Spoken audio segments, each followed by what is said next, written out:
Here's the answer for the day one bell work. Let's see what you can do with multiplying or dividing integers. Simplify each.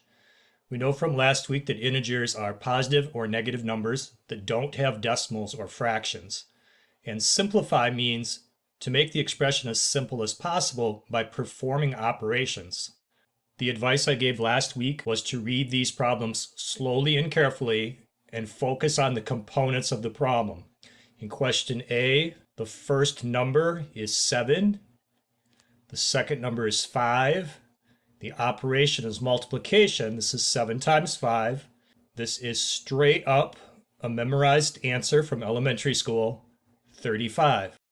You could consult a printed chart called the multiplication table, or if you had access to a calculator, you could type it in.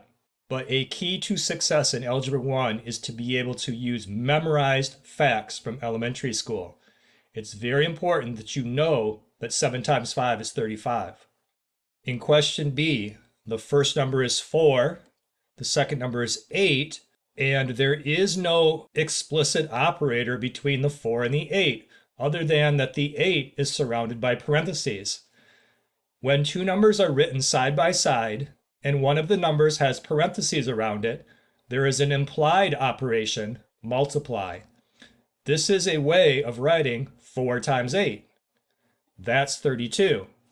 Question C, the first number is -3, the second number is -9, and the operator in between the numbers is this little dot. A dot is a symbol that means multiplication, just like in question A, that little X symbol meant multiplication. Hopefully you've memorized that 3 times 9 is 27. Assuming you know that, then you apply memorized rules for what to do with the negatives.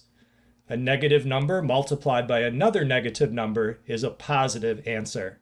Positive 27. Question D, 24 divided by -6. The first number is 24. The second number is -6. The operation is division. 24 divided by -6. Now you have to know that 24 divided by 6 makes 4. Assuming you know that, then a positive divided by a negative makes a negative answer, -4. Question E, -40 divided by 8. Writing one number on top of another number using a fraction bar to separate them creates a fraction, but it can also be interpreted as a division situation. When you speak this, you could say -40 divided by 8, and that's -5. Question F, 64 divided by what number is equal to -8? To do this question, we need to have memorized our multiplication facts from elementary school, or use a multiplication chart or a calculator. We're starting with the number 64, and we need to end up with an answer of -8. So we need to divide by a negative number. 64 divided by a positive number would make a positive answer. So how are you going to get a negative answer? You have to divide by a negative number. And the answer is -8. 64 divided by -8 is equal to -8.